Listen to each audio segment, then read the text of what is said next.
Bonjour Papy. Bonjour. Bonjour Renaud. Alors, on démarre tout de suite cette revue de presse, hélas avec les événements d'hier. Les fortes pluies d'hier ont occasionné de nombreux dégâts dans le district d'Abidjan. Bonjour à tous. Et parmi ces dégâts, on compte notamment plusieurs domiciles inondés, l'autoroute du Nord qui a été coupée, la commune de Bingerville qui était isolée. En somme, d'importants dégâts matériels auxquels il faut malheureusement ajouter 7 décès selon Soir Info. Et c'est la commune de Cocody qui a payé un lourd tribut à ces fortes précipitations. Cocody, dont plusieurs cités se sont retrouvées pratiquement sous les eaux. Retrouvez le point de la difficile journée d'hier dans Soir Info de ce jour. Et il faut être vigilant en cette autre journée où on nous annonce encore des pluies. Alors, lutte contre le coronavirus maintenant, l'état d'urgence est maintenu jusqu'au 15 juillet. C'est ce qui ressort de la réunion du Conseil national de sécurité qui s'est tenue hier. À côté de cette décision, toutes les mesures restrictives sont maintenues. Ce sont notamment la fermeture des bars et boîtes de nuit ou encore l'isolement du Grand Abidjan. Plus de précisions dans Fraternité Matin. Encore une touche avec la lutte contre le coronavirus, de nouveaux signes de la maladie relevés. Ce sont la perte de l'odorat et du goût. Selon le docteur Edith Kwasi, ces deux signes sont de plus en plus observés auprès des personnes testées positives à la maladie ces derniers temps. Ainsi, la conseillère du ministre de la Santé et de l'Hygiène publique invite toutes les personnes qui observeraient ces signes à se rendre immédiatement dans le centre de dépistage le plus proche. Attaque de Kafolo, le commando décapité. C'est ce que Barassa une, le patriote, selon le confrère qui cite un communiqué de l'état-major des forces armées de Côte d'Ivoire. Une trentaine de personnes au nombre desquelles figure le coordonnateur de cette attaque a été arrêté.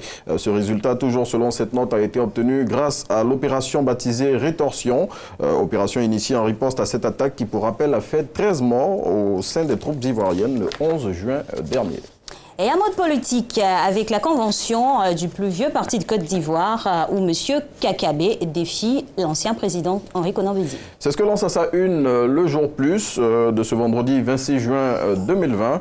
Selon le confrère, alors qu'on s'acheminait vers une candidature unique d'Henri Konan Bédié pour la désignation du candidat du Parti démocratique de Côte d'Ivoire à l'élection présidentielle du 31 octobre 2020, Kakabé vient mélanger les plans du Sphinx de Daoukro.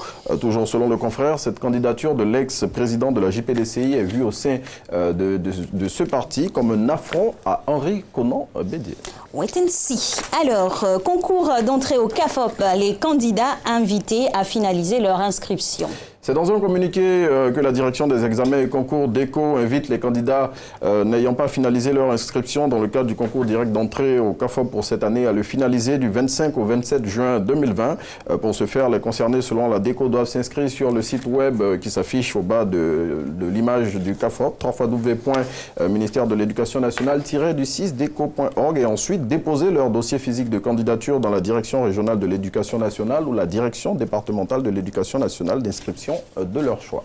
Et votre dernière news pour cette saison 2019-2020, c'est avec quoi? En tout cas, on referme la saison de la revue de presse de cette année avec l'hebdomadaire satirique qui invite les femmes à faire leur mea culpa et à reconnaître qu'elles sont compliquées. On le voit ici à l'affiche avec cette dame qui demande au chauffeur de taxi de la conduire dans son immeuble jusque devant sa porte. Et pour parler comme quelqu'un, femme s'écrit avec, ça s'écrit femme, mais on le lit femme. Oui. Il dit ce détail-là seulement montre combien de fois il n'est pas facile de cerner les femmes. On va essayer de retrouver l'auteur de cet article et puis avoir une discussion très sérieuse avec lui. Non, mais on vous aime malgré tout. Non, il n'y a pas malgré tout.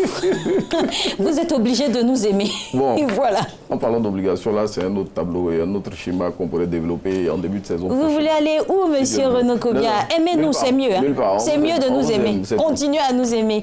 Alors, on finit cette saison aujourd'hui. Quelles ont été vos impressions depuis le démarrage?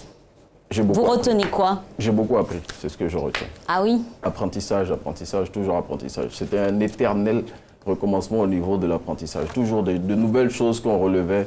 Donc, le mot-clé pour moi cette saison, c'est apprentissage. En tout cas, ce fut un réel plaisir d'être avec vous tous les jours comme ça pour distiller aux téléspectateurs la sève et l'essence des infos papier parce que ce que les uns et les autres ne savent pas, il ne dort pas pratiquement. Voilà, il ne dort pas, il reçoit les infos aux environs de 23h minuit. Donc, il faut les traiter et puis être ici à la maison de la télévision au plus tard à 5h30, 6h. Vous imaginez un peu le travail que c'est. Merci infiniment pour votre contribution pour cette saison. Et puis, on espère que l'avenir nous sourira à tous. On l'espère bien. Voilà, on est encore là. Je peux partir avec ça?